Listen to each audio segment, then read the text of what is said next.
Hello, and welcome to Sobercast, where we provide AA speaker meetings and workshops in podcast format. We're an ad-free podcast, and if you enjoy listening, please help us be self-supporting by visiting Sobercast.com, look for the donate link, and drop $1 or $2 into our virtual basket. We hope you enjoyed the podcast. Have a great day. Hi, my name is Charlie. I'm an alcoholic.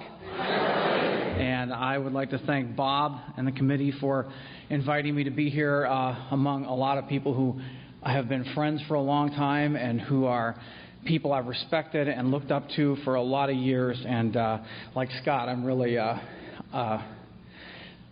don't belong at all. Bob told me my subject this morning is to be sex and fear, which are the building blocks for any AA relationship.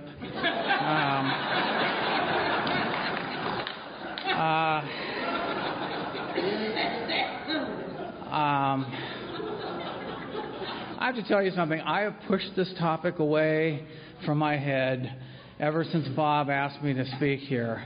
I don't like to think about sex, and I don't like to think about fear. And I don't like to think about... It's not that I don't like to think about sex, because I do pretty much every 8 minutes that rolls around in my head.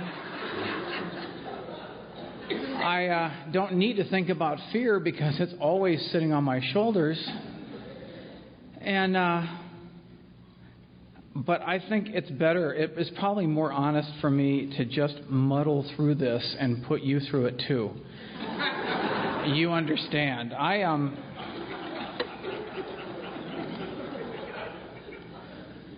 Whenever I think one is given the subject of sex at an AA meeting, everything that comes out of your mouth becomes a double entendre, whether you intend it to be or not. Everybody's nervous about sex, even though there are a lot of people who have a lot of bravado regarding sex. I'm not one of them. Sex has been... Where do you start in a topic like this? I don't know. How about my first sexual experience? That might be... No, I'll tell you about it because it will give you an idea of exactly what the problem is.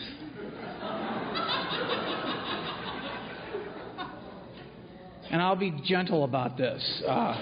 I know it's the women's domain to get up here and talk about being a slut, and men get put down when they do it, but I'll just be as delicate as I can. Because I'm no slut. You can take one look at me and know that I couldn't give it away. But I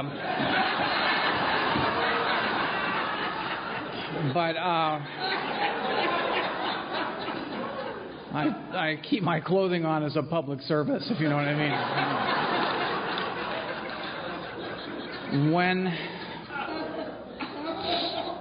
I've never told this story in AA. Probably will never tell it again. When I was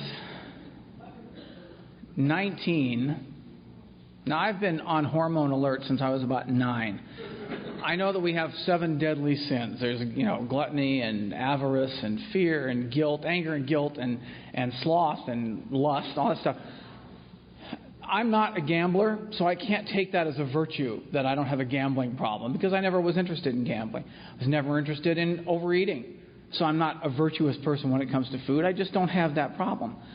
But I've always had a little pilot light inside when it came to sex. I was raised Catholic. I was raised, as Sandy mentioned the other night, that there's a God, and he... this is sort of an addendum to what you said about God having loved His only Son and killed Him. And where does that leave us? But I was led to believe that God gave me instincts, including sexual. Otherwise, there wouldn't be other people, which would have been fine with me. But that's an entire different evening. But I've always felt that God gave us all these things to grapple with, just wrestle with that stuff about, feeling attracted to women all the time and having that, just want to The imperious urge, as the book calls it. And but I know, too, that if you do it, you're going to get punished. You're going to be punished because you committed a mortal sin then. So it's like leaving the bowl out for the dog with food in it, and when he eats it, smacking him upside the head with a baseball bat, It just doesn't seem fair to me. And people say, well, life isn't fair. Well, that's not enough for me. That explanation is not enough. And God loves you. But don't you use that urge. So consequently, I spent my sexual maturity years revving the engine at about 5,000 RPMs in park.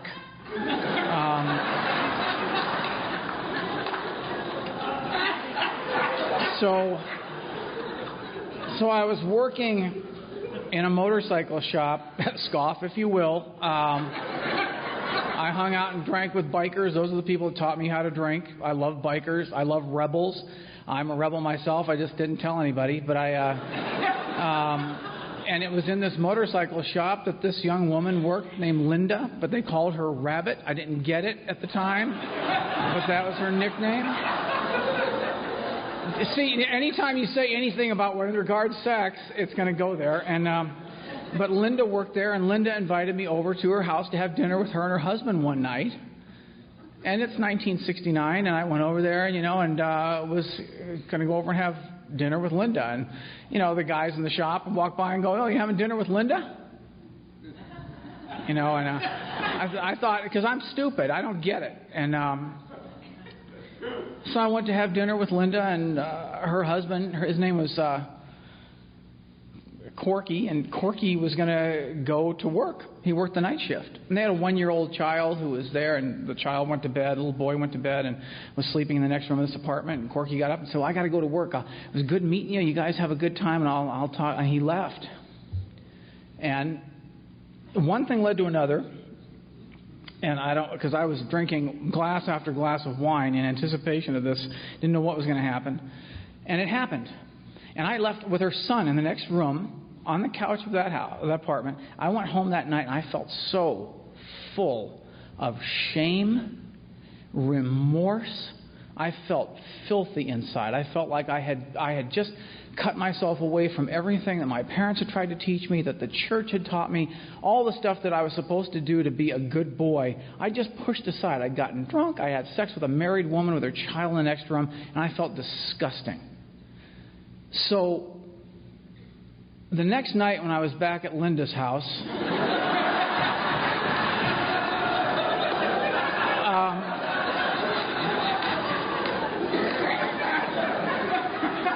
you don't even need to know. I'll let you just take it from there. That's my experience with sex, is a moment of... It's like anything with alcohol. See, alcoholism is not the fact that, as the other speakers will tell you, and as Clancy said last night and Scott said today, it's not about how much alcohol I drank or what I did under the influence of alcohol. Alcohol relieved me of all that guilt and shame and embarrassment to go ahead and do it again. Because the anticipation that alcohol gives me about any situation that's about to happen is greater than anything I can ever think of. I never got any anticipation during prayer, I never got any anticipation of something great about to happen in the middle of a rosary, I don't say that to mock people who are Catholic either. I just never got that same anticipation. But when I started drinking, oh man, I'm riding the wave. I'm on it, and it makes me feel better. And I can rationalize and eliminate all that guilt and remorse when I drink alcohol. And as someone who has always felt, I hate the term less than, it's an incomplete sentence. I just felt like I was not up to speed with the rest of the human race, especially males. I wasn't like a guy's guy. I don't like football. You can tell that my hockey days are ahead of me, and I am not into that stuff. I like literature. I like reading. I like stuff that's a little more sedate, because I was always sick when I was a child, and I've always been embarrassed about who I am and what I am, and I don't know where that came from. It certainly didn't come from my parents. They never imposed any of that stuff on me. When I was at my 10-year high school reunion, I had a crush on a girl named Joan in my high school class. I mean, I thought she was just it, and I just adored her from afar. But Joan was, I think, dating one of the Green Bay Packers at the time, and she was just but she was great. You know, she was like a prototype hippie type, and she was hot. And I never said a word to her, you know. And so I went to my 10-year reunion, and I went with my then wife and walked in, and the first person I saw was Joan. And she came running up and said hello, and she's turned to my wife and said, "I had the biggest crush on your husband when I was in high school." Yeah, my first reaction was, "Why didn't you say anything, you tart?" You know, well, now it all comes out when nothing can happen. Now my wife knows, you know, and it's that, and then that sense of, and it's like Sandy was saying, there's the childhood I had and the childhood I remembered. I remembered not her being unattainable, and then I realized 10 years later that she actually liked me. God damn it! It's like, no, I mean,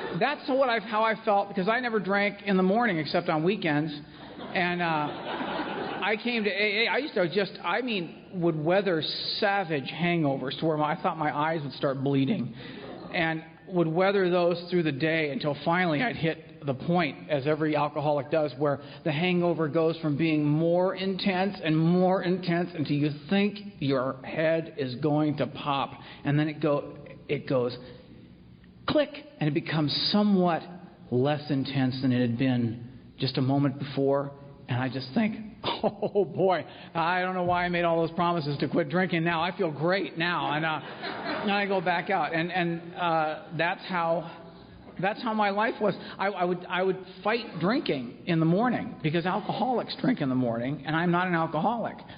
And then I get to AA, and people say, yeah, you know, that I'd wake up with a terrible hangover, I'd take a couple of shots of bourbon, and I felt 100% better. It went away. I thought, you've got to be kidding me. I toughed it out. I toughed that crap out, and now I hear from people that you take a couple of shots of bourbon in the morning and you feel better. That's another one of those God damn it moments, you know. So my sexual life, along with my drinking life, has been a sequence of God damn it moments. I'm a writer now. I haven't always been, but I am now, and that's how I make a living. And I'm working on a story on my own, and it involves weapons, which you can, again.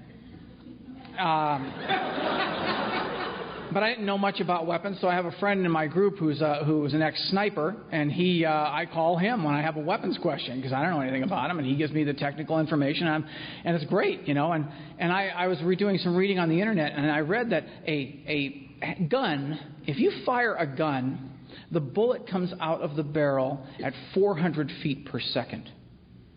That's a wallop. But if you take that same gun and you shoot it into a swimming pool, you shoot it into a swimming pool, it comes out of the barrel at 400 feet per second, it hits the water, it goes about 2 feet into the water at that same speed, and then it just stops and harmlessly drops down to the bottom of the pool. Such is the trajectory of my life.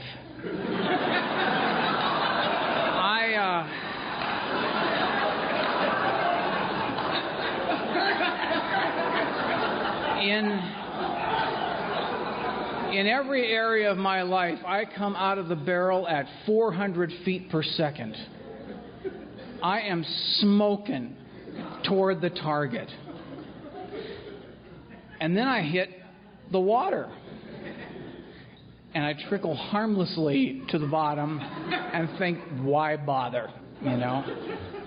The water, for me, is fear.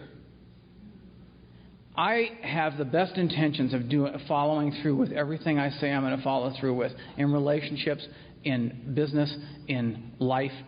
I mean it when I say it. It was like Clancy was talking about last night, except I don't mean to trivialize it, but in that moment it just brought tears to my eyes to make a vow on your child's life that you will never do that kind of thing before, and then to go back out and do it brings it's a sense that I don't hear in any other. I don't hear it in any other sickness on the planet. Drug addiction, pure drug addiction, any of the other things. It's a sense of remorse. Just that crushing remorse that I've failed again. And not only have I failed again, but in that stupid way that we all have, I'm going to redouble my efforts next time. I'm going to do it even better next time. I'm going to really restrict my failure. I'm going to come out of the barrel at 900 feet per second next time. That way when I hit that water, I'll go about 3 feet in before I trickle harmlessly to the bottom of the pool, And that's how my life is. And I should give you a caveat here. I read the big book. I love the big book. I know the big book. I work all the steps. I do exactly what Scott was saying, and that is I can't get back off on the steps. But I can't quote the big book. I don't know what happened to me when I was drinking, but I've lost all ability to memorize really anything. I love song lyrics. I can remember the ones that I remembered before I started drinking. But some stuff that I remembered had experienced while I was drinking, I have a complete lack of memory on it. I love poetry. I taught English for years sober. I taught British literature, which is my favorite area, and I cannot recite for you one single piece of poetry from the British Renaissance, which I love, which is a bad, it's sad to me in a way, but every time I read it, it seems like something new, which is a good side of it, too. But so when I talk to you today, what I'm saying is based on what I know in the big book, but I can't quote the pages for you. So if you have a notebook out and you're taking notes, put that away. Just be here with me a second while I make a complete jackass out of myself and try to grapple through this topic that Bob foisted upon me. And maybe some other time I can talk about gratitude.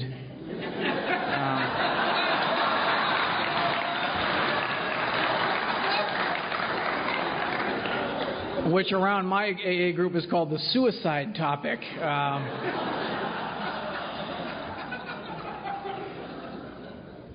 So, when I'm afraid of something, I want to control it.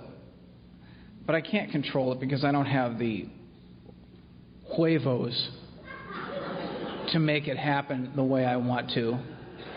So I do it in my own passive way. Some of you do have the wherewithal to make it happen and control people. I don't. I'm a type R personality. If I put my mind to it, I might be able to control you a little bit, but I really don't give a shit. As long as I get what I want out of it, And I'm a coward about any kind of a confrontation with a person. I can't stand it. Amends for me have been torture. I mean, like being led down the hall into that big chair. Sorry, Tom.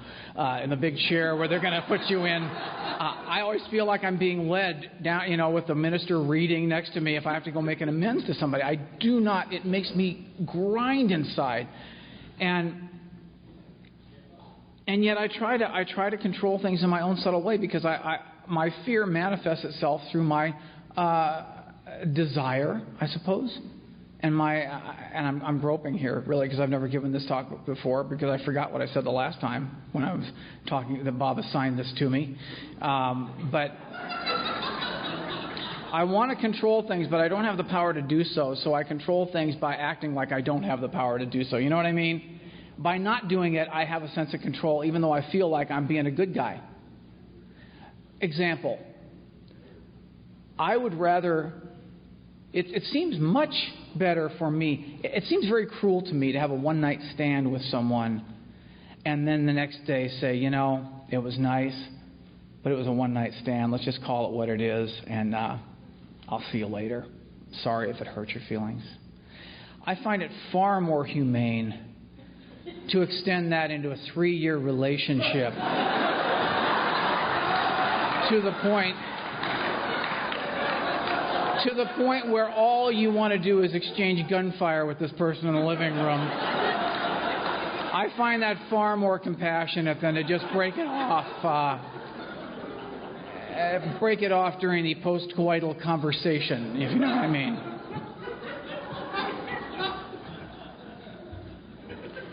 But I'm afraid to. So I will extend it until it's just overwhelmingly uncomfortable, and then I drink. And when I drink, I can rationalize the way I felt. I can play that mental anticipatory soundtrack that goes on about how it's going to be better next time. And once I'm free of all this, then I can go somewhere and I can be myself. Because every time I've been involved with a person when I was drinking, and in some part of my sobriety, I have been believing that I'm a certain person in front of this person, and then I have to be left alone to go be who I am. Because I have to fake it in front of you in order to make you like me. And if you like me, then I feel like I've gotten what I need out of it. And that's selfishness. That's self-centeredness. That is what I feel is probably the root problem that the Big Book talks about in sexual dealings, which I know is on page 65 or 67 through 69 and thereafter, is that what happens is I objectify another person. And when I objectify another person, I turn them into an object. What I've done is I've taken their humanity away from them, and I'm using them for my selfish purposes. And I do that, and I have done that, and I try to work on it all the time. And I'm not talking about in my current relationship, because I am in another caveat. I'm in a really good relationship right now where I don't have to feel like I have to go someplace else to be me. I am perfectly me around Louise. We have a great time, and I am me. And at first I asked her if she didn't. I said, if you don't want to come hear this, it's fine. You can go catch the tram over and shop, whatever you want to do. But then I thought, this is really important to be honest with people, and this is uncomfortable for me, but, it's probably more uncomfortable for you. But I objectify people, and objectifying people can happen in sexual areas. It happens. That's what makes for racism. That's what makes for sexism. That's what makes for all the isms in the world, which is not. It's a defective character to try to assuage my bad self-image and my sick feelings about myself by objectifying you and using you for whatever purposes I need, and then convincing myself that I'm not really that way. I'm not really that way. I only did it because I was trying to be helpful. I only did it... Well, no, is that not true, though? I mean, I only did it because I'm trying to be helpful. I only did it because it seemed right at the moment. Everything seems right at the moment when you're drinking. And I always woke up the next day with that sense of terrible remorse and fear, seized with that fear that, oh my God, I might be the person that I hate the most. I might be the person... Now, that was not a conscious thought because I never said that to myself. I learned that after taking inventories, that I'm not the person that I convinced myself I was. What I was the person I convinced myself I was the scaffolding I built around myself to protect that thing that goes on in here that's so shameful and so full of remorse that I can't even touch it. So I put this out here for you and carry that mask around. And for a long time, alcohol filled the gap between what happens inside here and the back of that mask so I could make you believe that I am what's on that mask. This is really me. And then, as anybody in AA knows, the alcohol stops filling the gap over a period of time until pretty soon, on the 11th of June of 1981, I was holding that mask out there for everything I had. I mean, everything I had. And there was nothing between the back of that mask and right in here. And I was as drunk as I've ever been in my life. And it just didn't fill the gap anymore. Oh, I could get a few moments of anticipation. I can get a few moments of that sense of being present for a moment, and alcohol giving me a sense of control. But I couldn't get the power from alcohol that I got before. And I think that's probably the most terrifying thing for an alcoholic, is to find out that you can't get... It's like starting your car and it doesn't turn over when you've got to get somewhere. There's that sense of, oh my God, I don't know what to do now. And the same thing happened to me that day. I went back to alcohol to try to find the power again, and the power wasn't there anymore. Because I couldn't, for some reason, and Chuck Chamberlain used to say this, that he said, and I didn't understand it when I heard him say it, he said everything between me and me was gone. And I didn't get that when I was new. I didn't get it till years after I heard him say it. But I realized then that everything between what I thought I was and what I really was gone. And now, what are you left with? You're left with what Clancy talked about last night. You're left, and my sponsor described this to me as raw information, just being shot at you like the team of arrow, the team of what do they call those guys? Archers in Braveheart. They're coming over. Here comes all the arrows, and you're standing there naked. Which part do you want to bend over to sacrifice first? Because you got to do something. And that's how I felt when I was sober. I was starting to get all this raw information, and it made me want to drink because I always thought that's my shield. Is to get, once I get a couple of drinks in me, I can fight off all that raw information about myself, all that fear. I can fight back all that all those lies, all that stuff. I can get it. I can scramble it and get the paint on that condemned house one more time, so people will believe that what I put out there really is me. And it didn't work, and I knew I couldn't drink anymore. I don't know why. It wasn't a conscious thought. I just knew that if I can't start drinking anymore. And I came to Alcoholics Anonymous just full of the same habits and full of the same desires and full of the same defects of character, except completely pounded into the ground. I started coming to the Pacific Group when I was 60 days sober, and I was, when I got to AA, I was as scared of AA as I was of people anyway, because I used to believe, and this is something I've always talked about, is that I just don't like the human race. Not you, but them. Them and their little lives, in their little cars, or their little families, driving by as you're sitting in the bar and someone happens to open the door on Sunday morning and that shaft of light comes through like an axe blade right through the middle of the bar, and everybody turns as if on one axis and yells, "Shut that goddamn door!" And as the door is hissing, because they always have those things that go, so it closes really slowly to lock in the vapor and anxiety in the bar. But as it's closing, I could see people going by on Lincoln Boulevard in Anaheim, driving by in their little cars with their little families, going to their little church to be little God's people, to worship a God who doesn't even care about them, who doesn't care about anybody. They don't even get it. They're so stupid. They're just cattle. They're wretched little people that, from amen to the parking lot, it turns into this seething mass of humanity. I knew that from being in a Catholic church. We'd go from the Lord be with you and also with you to that son of a bitch better get out of my way. My dad would be up out there. He wasn't even Catholic. He was Methodist, but so he could say it. My mother would because my mother never swore in her life. And I would just sit there bewildered,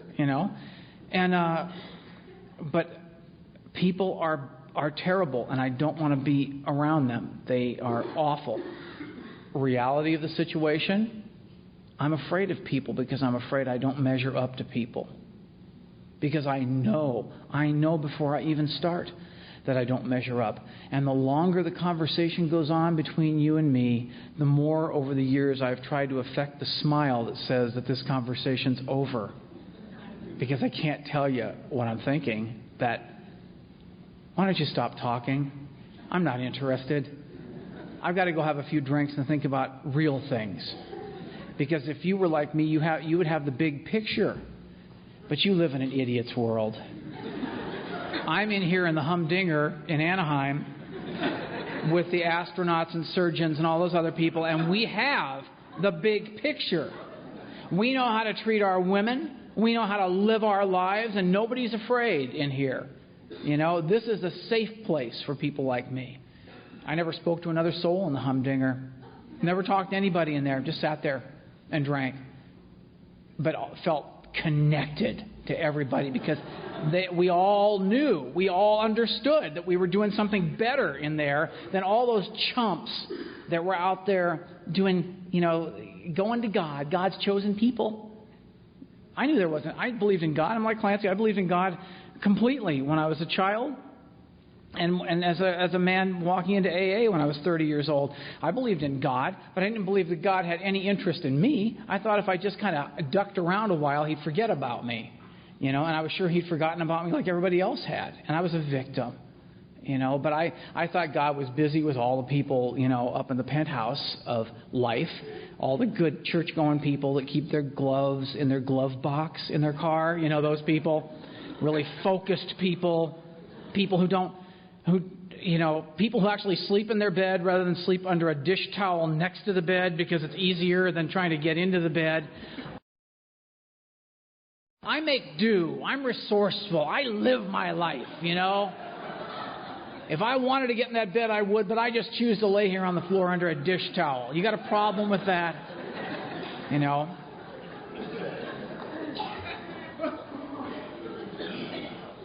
AA people would say, why do you sleep under a dish towel? And I'd say, it's in any of your damn business why I sleep under a dish towel. I know why I sleep under there. I know it's comfortable, and I know it's enough. But I never said that to you. I just said, I don't know. That's how my whole life was. People would ask me things. I'd say, I don't know. When inside the fears got me, and I'm thinking the only way I can get around this person would be to have them assassinated. I wish them dead. I had kids.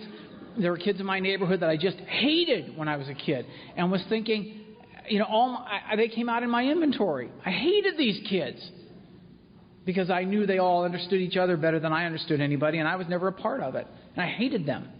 And I used to fantasize when I was a kid. Every time we drive up to Bakersfield, my parents would drive me up to Bakersfield. It was like, again, going down the long hallway to the chair because we were going to go up and visit our family. And they were all huggy and kissy, and, they're all from Fargo. And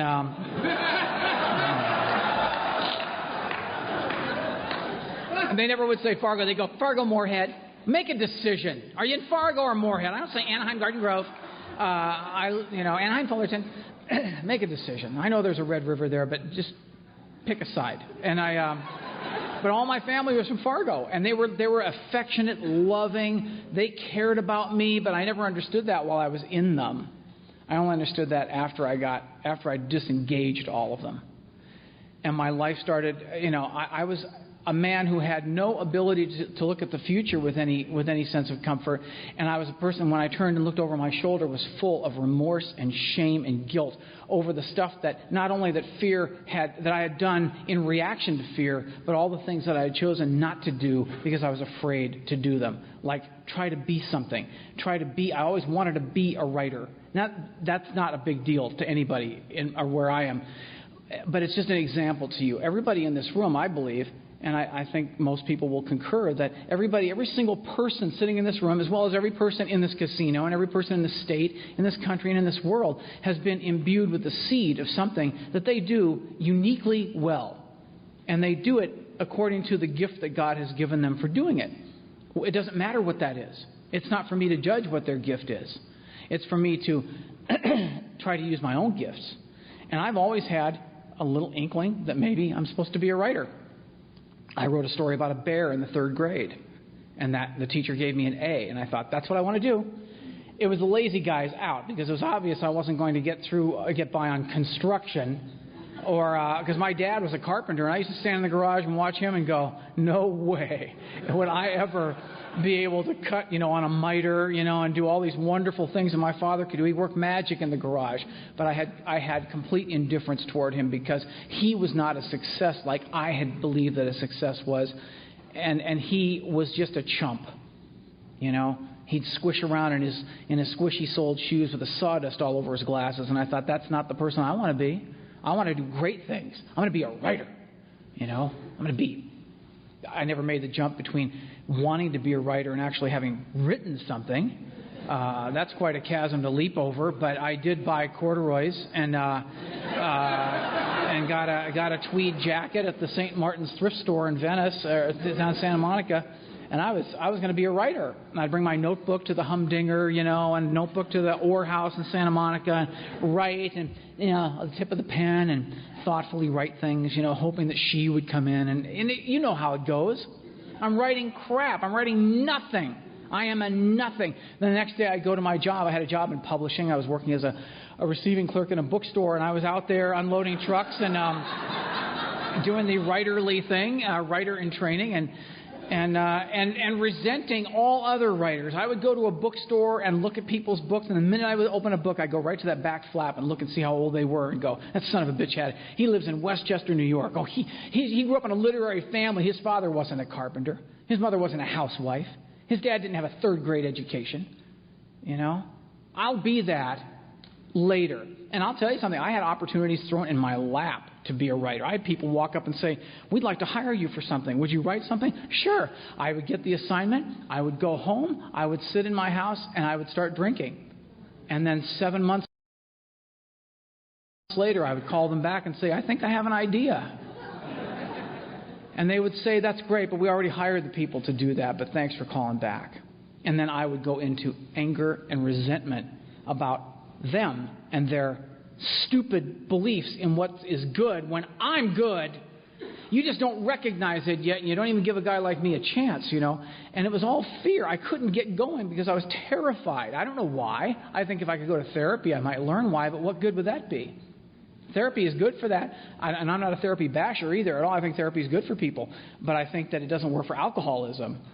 And I could go and find out what all the root cores of my fears are, but I think it's much more helpful, and it has been for me, to sit down with another sober member of Alcoholics Anonymous and have them put their hand against the small of my back in that figurative way that we do and say, why don't you just try it? You know, there's a I don't know what kind of physics law it is, but if you're walking up a steep hill, really steep hill, it's a hard pull to get up a steep hill. But if you're walking with another person, if you put your hand at the small of their back, you don't even have to push. You just put your hand to support the small of their back, and you can go up the hill really fast without any effort at all with someone else's hand there. And I think that's what a sponsor has done for me. I came in here, you know, again, I didn't get a sponsor for a long time. I finally got one. He was really nice to me up until I asked him to be my sponsor. And then he kind of just turned on me, and he told me I had to go. You know, and I'm in AA by the skin of my teeth. I don't want to be here. I'm not completely convinced that I'm an alcoholic, even though I'm flipping away imaginary gnats in my peripheral vision and wearing sunglasses to nighttime meetings, you know, with a deerstalker hat and shoulder-length hair and just, you know, looking a little spooky. And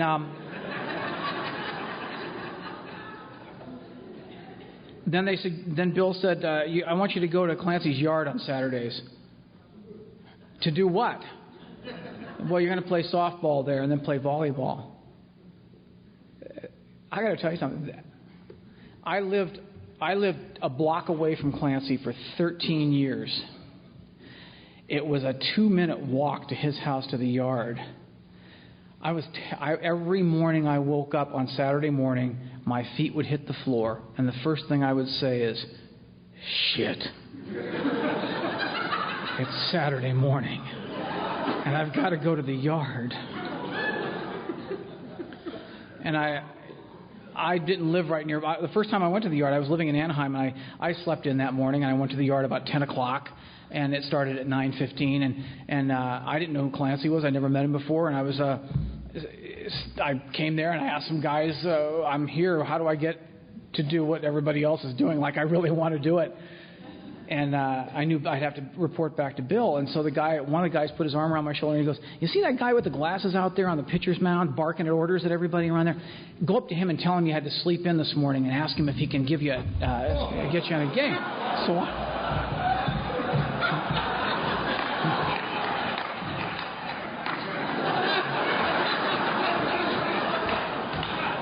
excuse me, sir. What? I had to sleep in this morning, and I just got here, and this is my first time at the yard, and I don't know what to do. He completely changed.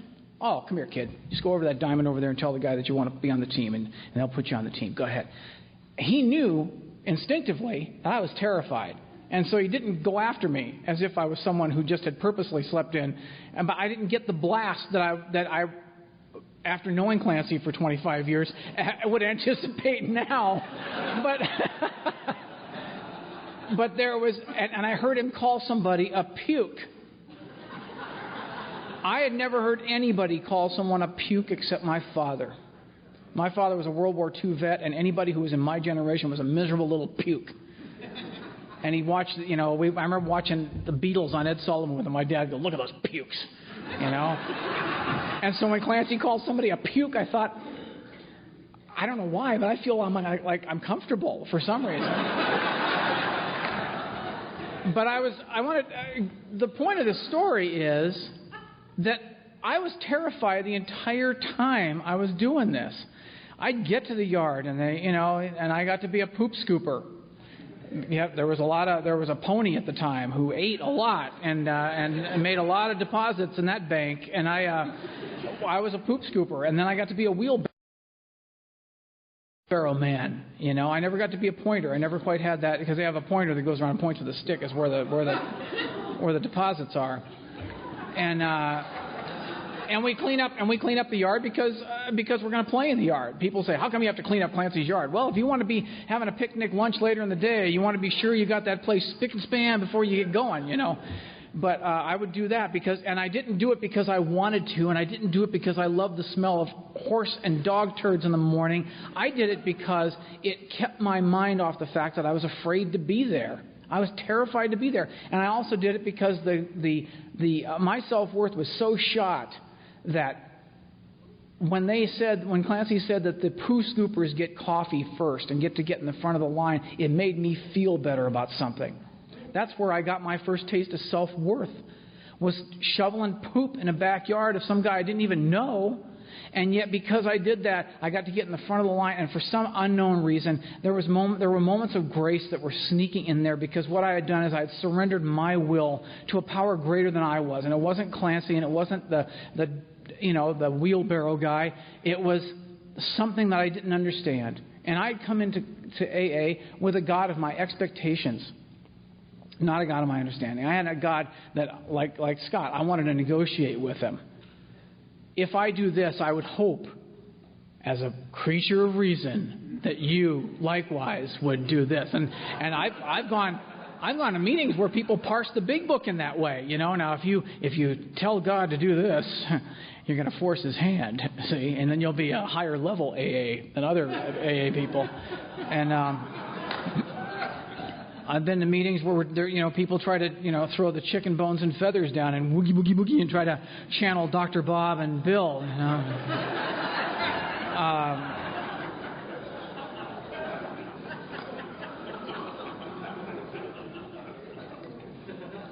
The only thing I have found that works on fear is surrender, and that sounds like it's against every principle I've ever known, is to surrender to fear. And yet it's the only thing that has ever worked for me, because now I'm going to use the yard. I went to the yard for 3 years. I was there every Saturday. And if you stay long enough, because I was at the stage where we would pick teams by who had the most sobriety. Well, I was there arguing with guys. I got sober June 11th, so did I. Well, I got sober at 10 a.m. I was noon. Go ahead, get in front of me. And there was that kind of negotiating. But after a while, a lot of people drop out, not because AA doesn't work, but because the disease of alcoholism is, like every speaker you're going to hear this weekend, a terrible, terrible, powerful thing. But I was so scared that I just kept going to this yard and doing what people said, and I wound up becoming a catcher in the game, which was terrifying. I mean, the worst, because we had guys that were throwing softball. They played softball at Folsom Prison, at San Quentin. There was a guy named Marv R., who was about 300 pounds, and he had an arm like a catapult. And he'd say, "Okay, baby, get back there behind the pay. You just hold your glove up in the strike zone, and I'll put it to you." And I thought, you smug bastard. Okay. I'd hold my glove up, and he'd go like that. I'd go, and then he'd move it over and I'd move it over, and he'd go. Then he'd stand back and he'd look at me. His arm would come back it would go like this, and that's all I would see. And all of a sudden it'd be wham in the glove.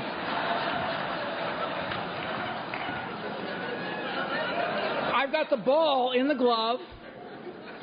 Take the glove off, put my hand under my arm, time out. I go out to Marv and say, Marv, when you're going to send them in that fast, just give me a little signal, okay? He goes, oh, baby, they're all coming in that fast. Oh, jeez. And the whole game, I was just peeing my pants back there. I'd look at Marv. He'd give me the move. I just, oh, no. Wham! In the glove. And,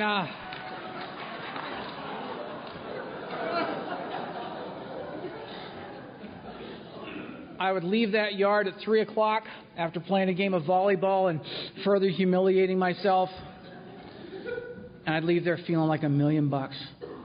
I'd leave there not feeling like an athlete, but feeling like a man amongst people that I was afraid of, that were kind to me there, even though I didn't know what I was doing. And I got through the fear by putting myself in the middle of the things that I was afraid of. And the same thing happened in relationships, you know. We're the only group of people who can be dying of alcoholism, and then we get a whiff of recovery for 6 weeks and decide we need a relationship. You know, all of a sudden I'm primed. I don't know why. I just all of a sudden feel better, and now I'm ready to move up to that next level. I got involved with a woman at 3 months sober. She had 4 months. And we started doing the things that, you know, because it was fear. I was getting a divorce at the time, and I was insecure, and that's my fallback position, is to try, you know. She and I started hanging out together, and I started doing the things that we do. I started ditching going out for coffee after the meeting. I started hanging out with her and getting to the meeting right up before it would start. I started not going to the group things because we were going to go do something else. And this went on for about 6 or 8 weeks, and eventually she, what happened with her was that she was a month ahead of me, and she started to change a month before I did. And she took a look at me one day and went, ew.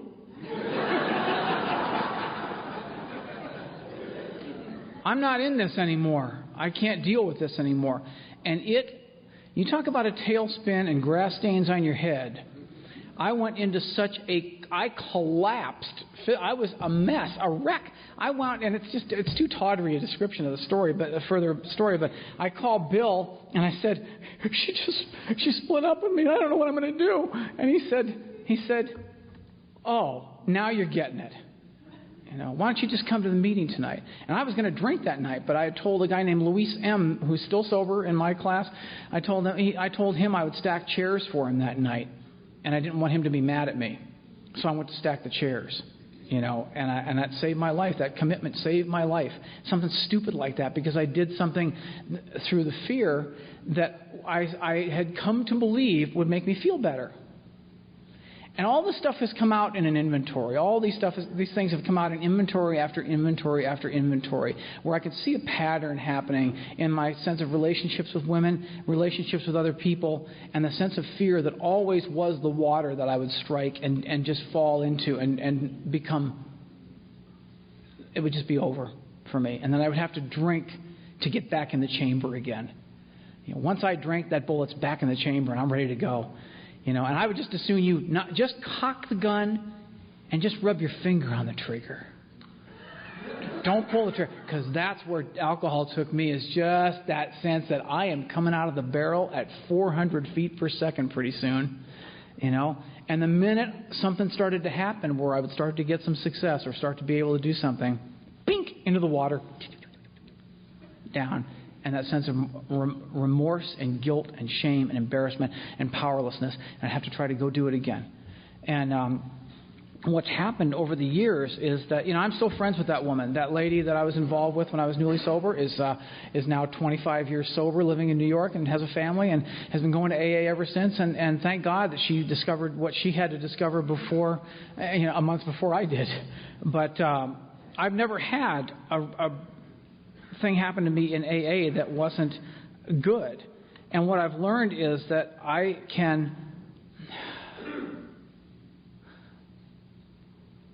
do the steps without having to do them perfectly, like Scott was talking about.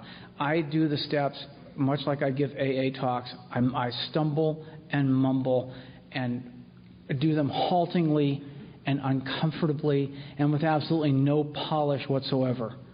but I do them. All you have to do is do it. It doesn't matter. I mean, Vince Wise says you got to look bad before you can feel good. And that's helped me because my sponsor has always been there. I have people in this room. I mean, I went through, I'll jump ahead a little bit. I stayed single for 17 years in sobriety. I made amends to my first wife. I had several relationships with people in sobriety, women that I really cared about. And we were able to end those relationships without any drama.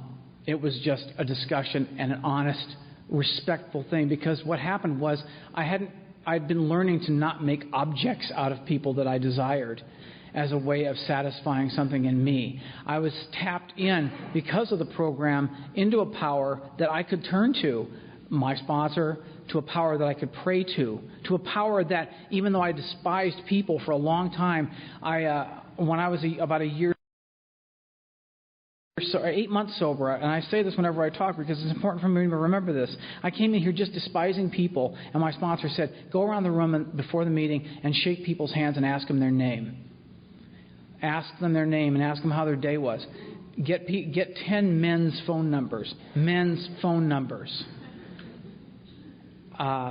Get a commitment at every meeting you go to. Go out for coffee after the meeting. Go around and shake hands again. I go, hey, shake hands again. I just shook hands. I didn't say that. I said, okay. And and do that again and ask them their name. And I told them, I don't care. Honestly, I don't care about their name, and I don't care. He said, that's all right. You don't have to care. Just do it. Because they don't care about you either if you feel that way. Just go ahead and do it. Everybody's just do it. He wasn't going to explain any direction to me. He told me that from the start. So I did that. I went around and shook hands. Hi, I'm Charlie. Straight arm, because I don't want you to get too close that you're going to be trying to pull in for a hug. And eventually my arm started to bend a little bit, and I started to shake people's hands and ask them their name and talk to them and look them in the eye, which was a change for me. When I was 8 months, and I'd been telling Bill for months, I'd said, the program's not working for me. It's not working. He goes, what do you mean it's not working? I haven't had a spiritual awakening yet. I'm still terrified of this stuff. I haven't had any kind of a spirit. He said, what are you talking? I said, well, I got to do that. We got to start the steps. He goes, what are you talking about? I said, well, I'm 8 months sober and we haven't done the steps yet. He goes, what steps do you mean? And he said, well, the first 3 would be a start. And he said, you're going to meetings every day, right? Yeah. And you're shaking everybody's hand and you're thanking the people when they participate, right? Yeah. And you got commitments at your meetings, right? Yeah. And you don't always want to go to those meetings, do you? And I said, God, no. And he goes, but you go anyway, don't you? And I said, yeah. He said, how do you feel when you leave? And I said, better. You call me every day, right? Yeah. And you pray, because he made me, for the first week that he had me as a sponsor, he would wait on the phone while I got on my knees and prayed. He'd make me put the phone down on the bed and get on my knees and pray, and then go back, okay, I'm done. And he'd say, good, okay, go to your meeting. So he said, you're calling me every day and you're praying every day, right? And I said, yeah. He goes, what part of the first 3 steps do you think you're not doing? They're not theory. They're stuff that you do. You incorporate these threads into your life, and eventually they will. The big book talks about fear being a thread that runs through our lives and eventually corrupts all the fiber in our lives. Well, the same thing is true with commitment and hope. And he said, even though you don't feel it, you have hope and you're doing the steps. But it's not theoretical. We don't sit around and talk about all the colorations of the steps. You just go out and do them, and you come back to AA and report what you found in a hopeful way after you brought your problems to me. Just go to meetings and don't worry about this. Let me worry about it for you, because I wanted a big spiritual awakening. I don't want one of those little silent voices in the night. I want a big old knockdown, who's your daddy kind of spiritual awakening. I don't know. And at 8 months sober, I'm in line. I'm actually at 8 months sober. I'm mopping the floor at Ohio Street, which is where we have some of our meetings. I'm mopping the floor with these other 2 losers who are still sober. And I paused for a moment and was taking a breather for a second. I was looking at the people who were lined up to thank the speaker. There were about 125, 130 people standing there. And my eye went across every face that was standing in that line. And without thinking it occurred right inside here that I knew every single one of those people by their name, and I liked them. How does that happen to a guy who is convinced that he doesn't like people, who doesn't like humanity, who is put off by every kind of social interaction as an oppressive kind of forced communication that I don't want to be involved in, to stand there and have it occur to me, I know all these people by their first name, and I like every single one of them. I like them. Where does that come from? That comes from surrendering to a power that I believe, and this is my opinion, is inside of me. It doesn't live out here anywhere. It lives inside of me, just as it lives inside of everybody else around here, in AA and out of AA. And if I am able to acknowledge that power that is in me through you, I can be helped by your power, which is why I come back to the fellowship. Because the fellowship has taught me how to get through my fears in all areas of my life. So that now I can try to be, on a daily basis, an honest, respectable, and respectful man. Because I want to be a man. I don't want to be an old boy. And I know women like men. They don't like old boys. You know? And to be a man, I have to follow the examples of responsible men. I don't make it up on my own. I watch people. I learned how to make amends to my mother by listening to Sharon. I learned how to make amends to my dead father by listening to Clint. These people gave me pieces of my life back. How do you ever thank somebody for that? There's no way except to just keep coming back and doing what you're doing, because there's no way you can repay that. But I learned from their experience, and I know that Sharon was not comfortable in doing what she did, and I know Clint was not comfortable in doing what he did. But I know that they walked through it, and I tried to mimic them exactly as they did it, because I knew I had to get through the fear of trying to make amends to my dad. I'd waited 10 years to make amends to my father. He'd been dead for 20 years at that point. But I did it, and you know what? I'm fine. I got the same response. I got the same payback. That I surrendered myself to the fear and was able to go through with the action and found something was totally unexpected. And the total unexpected nature of what happens to me in sober life is what keeps me coming back. I got married. I fell in love. I got married. I had 2 beautiful children. I still have them. My son is 7.5 and my daughter is 6, almost 6. And I am completely taken with these kids. I cut their umbilical cords, and I've never done anything except gain love for them as the days go on. And my wife at the time and I had a terrible, bitter divorce. And I'm not going to go into any discussion of it because you may run into her sometime at an AA meeting. I hope you do. And I hope that anything I would say would not be used against her in here, and that people would be able to give her the fair shake that I've gotten in here. And I had my part in that, certainly, and I've tried to do my inventory on that and get it cleared out. And my children are my life, and I learned to get through the fear of being a divorced dad because I'd never been in a divorced family, so I didn't know what it was all about. And guys, there were men in my group who were divorced fathers who came through and taught me how to call my kids before they go to bed every night and wish them a good night and tell them I love them. And as Clancy taught me years ago, but the single dads reminded me, the divorced dads reminded me that show up on time when you say you're going to be there to get them. Never change your plans at the last minute so that you don't go follow through with what you have to do with them. So I don't take any AA commitments on the days that I have my children because I'm inflexible in that area. I'm with my children on those days. I'm not going to have them as little kids for a long time. And I want to be with them, and I want to have, with the time I have with them, I want to be with them. Then here's another. I'll give you another fear story, and I'll be finished, I guess. About 2 years ago, I got invited to speak at a conference in Turks and Caicos Island in the Caribbean, and I'm kind of, again, I keep my clothes on for your benefit.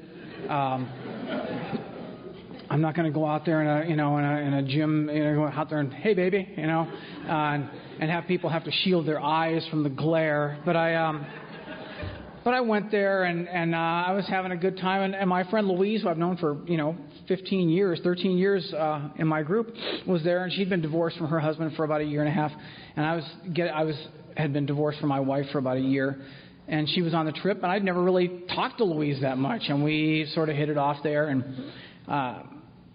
the summer before that, my kids were getting an interest in the pool. Now, I took swimming lessons from an Olympic gold medal winner named Sammy Lee back in the 1950s, and never went into a pool after that because for some reason I am terrified to put my head underwater.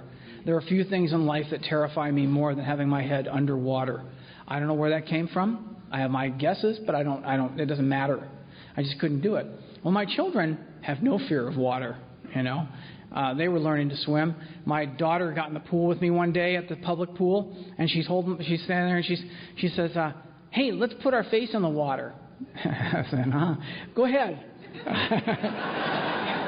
And she said, "No, you do it." And I go, "Daddy doesn't do that." And she said, "I'll hold your hand."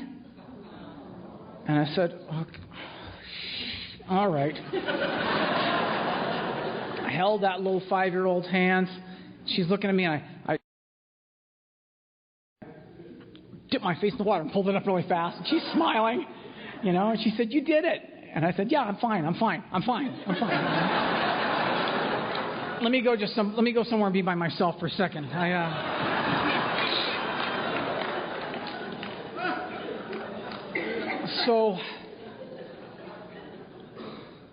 So over the year, I knew I was dreading summer coming. Oh, I was dreading summer. My son is like a frog in the pool. You see, he taught himself to ride a 2-wheel bike at age 4. He was swimming in a pool at age 5 like a frog, just swimming. And I'm thinking, oh no, he's going to ask me to go swimming with him someday. I'm going to have to avoid the pool. I'm going to have to find a whole list of reasons why you don't have to go in the pool. So I go to Turks and Caicos Island. Well, not only do they have a pool, but they have an ocean too there. And a friend of mine named Annie was there, and Annie said, "How come you don't go in the pool?" And I said, "I'm just not crazy about swimming." And she said, "You can't swim, can you?" And I said, "No, I took swimming lessons." And she said, "You can't swim. Are you afraid to go in the water?" I said, "Yeah, I am actually. I don't know how to swim. I'm afraid to go." "What are you going to do when your kids want to go in the pool this summer?" "I don't know. I'm going to have to figure something out." She said, "Would you like to learn to swim?" And I said, I can't learn to swim. I tried learning to swim. I took lessons when I was a kid. She said, "Why don't you meet me here at the pool at 3 o'clock this afternoon, and I'll give you a lesson." Okay. I'll be there. Well, again, down the long hallway to the chair. Go to the pool. There's Annie in her bathing suit. Takes me by the hand. She says, "Walk up next to the pool." We get up to the edge of the pool, and she says, "Let's say a prayer. Let's ask God to be here and be with us. Don't be afraid of this. Let's ask God to be here and to do whatever He's going to do." And then she just jumped in the pool. We just both went into the pool. That scared the crap out of me. She just said, "Here we go," and she jumped in. And luckily, the pool only came up to about here, so I'm,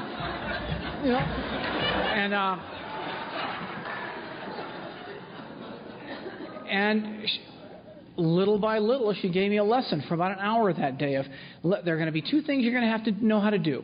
One is called Marco Polo, and one is called Tea Party. Let's practice the Tea Party. I said, "What's the Tea Party?" She said, "That's where you sit cross-legged on the bottom of the pool." I said, "No way am I going to sit cross-legged. You mean with the water over my head?" And she said, "Yeah." So she made me do it. I put goggles on. I went under and did it. And so she said, I got out of that pool after about an hour and thought, well, okay. And she said, "Okay, I'll see you here tomorrow morning at 11. I got a whole week of this going ahead of me. This is Monday. So the next morning at 11, I'm out at the pool, actually that night at dinner at this island, I see Annie, and she pulls me over and goes, 11 o'clock. She was talking to another woman, 11 o'clock tomorrow. And the other woman says, "What's happening at 11 o'clock? And Annie says, "I'm teaching Charlie how to swim." And she goes, "Oh, you know what? I teach adults how to swim in Colorado." Her name is Laura Kay, and she lives in Colorado. And she said, "I teach adults how to swim. That's what I do for a living." And Annie turned to me and said, "That's God showing off."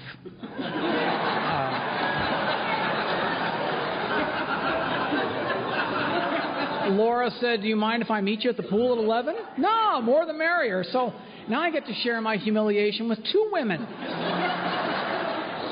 Meanwhile, I'm talking to Louise every morning at breakfast going, I don't know how I'm doing this. I can't get in the pool. But you know what? I did it every day. I showed up twice a day, 11 and 3, every single day. And they taught me, Laura put her hand on my belly and helped me get across the pool. I learned how to backstroke. I learned how to dog paddle and put my face in the water until by the end of the week I could actually stay underwater and not panic and not be frozen in terror, because I had 2 AA members who understood what fear is about, who understood how to get through fear and what people, and they also, more importantly, they understood what is at stake for people like me when it comes to fear, and that is I will either walk through the fear or I will drink. Because I can't. How long can I make excuses with my children and feel like an abject failure with them? Or do I go through the discomfort and the fear of trying to learn to do something that I can share with my children and enjoy that? So the following summer, I got in the pool with my kids. They wanted to go to the pool, and Daddy swam in the water with my son. I dog paddled through the water, and I got there with my daughter, and my daughter was the same exact spot we were the year before. She goes, okay, let's put our faces under the water and look at each other. And I said, okay, let's do it. She goes, on your mark, Daddy, on your set, Dad, and go. And we both put our heads under the water and looked at each other and popped back up. And she's beaming. And I said, I learned to swim in February. I learned to do that this year. And she goes, I know, I taught you.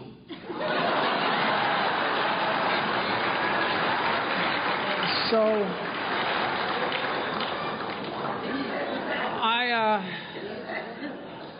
let me give you this as a parting shot, and I'll sit down because I've gone over my time. But I learned how to ski in Vail, Colorado with an ex-girlfriend. Oh, and Louise and I snuck up on each other that week, and we've been dating ever since.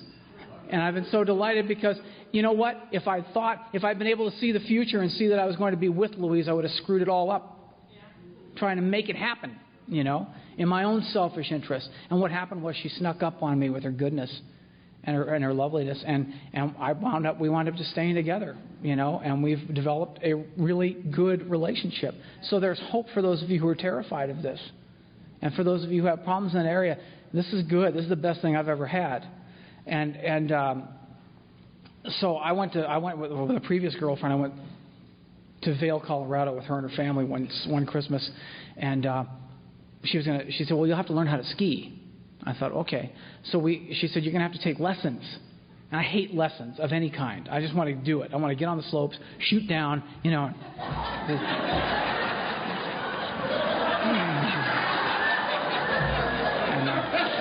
then do that.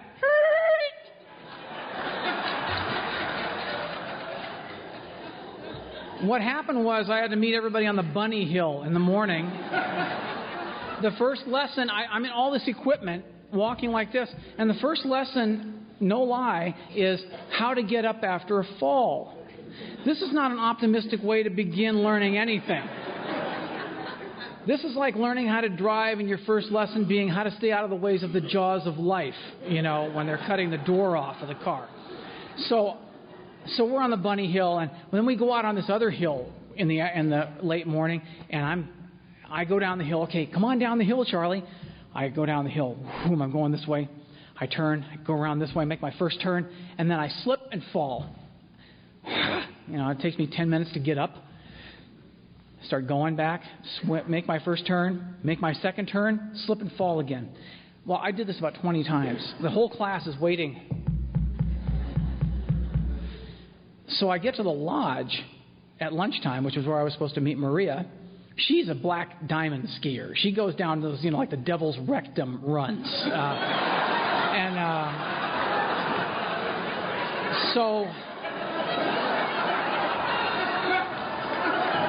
So I'm sitting in the lounge. I'm soaked. I'm soaked and sweating at the same time and freezing. And she walks in with Hans or Otto or one of these guys, We were out in the back bowls being dropped out of a helicopter onto the slope. How was your morning on the bunny hill? I said, I keep falling. I had a lousy time. I keep falling down. She goes, you keep falling down? Why? And I said, I don't know. I just keep falling down. She said, well, let me go out with you afterward and after lunch, and let's see what you're doing. So she was a good teacher and very compassionate. She's an al-anon. She said, just go up to the top. No, I'm not making that as a joke. Al-anons are the only people who like us. She goes up to the top of the hill. All right, I go up to the top of the hill. She goes at the bottom of the hill, and she goes, okay, ski down, and I'll watch what you're doing. So, okay, watch this. I start to ski. I make my first turn. Come around, make my second turn. Halfway around into my third turn, I slip and fall. She goes, come on, do it again. I get up and do it again. First turn, second turn, third, just into the third turn, slip, pow, back on my bottom again. Yeah, I'm just furious. She comes walking up the hill. She says, I think I see what's wrong. I said, what's going on? And she says, you're sitting down. I'm not sitting down. I'm falling down. I wouldn't sit down. How stupid is that? I want to go down the hill. She said, no, you don't even know you're doing it. What you're doing is you're getting around the second turn, and you're going faster, and you start to get a little bit afraid, and you lean back toward the hill, which is a perfectly human, instinctive reaction, is to go back toward the hill rather than go that way. You lean back to the hill, and you sit down for your own safety. And it's purely instinctive. You don't even know you're doing it. I said, well, what do you suspect that I should do in that instance? And she goes, well, when you feel like you're scared and you're going to fall down, bend your knees and lean forward. I thought, oh, that's good, you know. I'm going into a skid. What do? Floor it, you know. So I told her I can't do that. She said, well, then you're on your own. I'm going to go. She went off with Otto to, you know, chase elk somewhere. I don't know. But she, the next day we go skiing with her whole family. So we go to the top of the hill, and the top. I mean past the dew line, back where there's no vegetation at the top of this mountain, way up at the top. And we're getting ready to go, and all of a sudden the snowplows start coming over the hill. And they said, well, we're not going to wait for the snowplows. Let's go. And they all took off. All of them. Shoot, like a pack. And I'm standing there. Oh, Jesus. You know, and I've got and little kids are going by down the hill. And I thought, well, I'm not going to get behind the snowplow. So I took off. And I'm going. I get down, make my first turn. Come around, make my second turn. Just like at the third turn, I start to panic. And it came into my head what Maria said, bend your knees and lean forward. I bent my knees. I leaned down the hill. Stayed on my feet, went around, bent my knees and leaned forward, came back around again, bent my knees and leaned forward, came back around again, and then I ate it big time. I mean, I hit that ground. My skis went this way. My hat came off. My glasses. You know, some guy skied by and yelled, "Yard sale!" as I went by.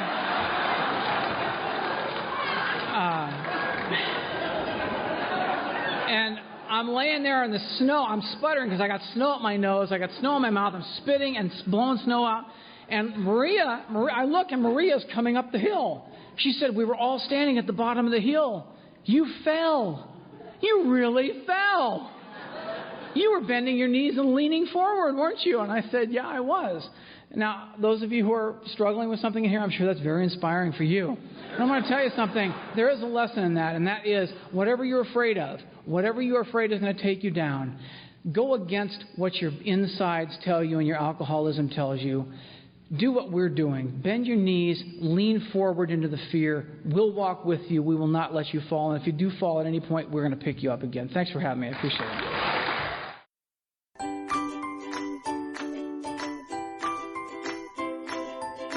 Thanks for listening. I hope you enjoyed the podcast. Sobercast is ad-free, and we'd like your help in order to keep it that way.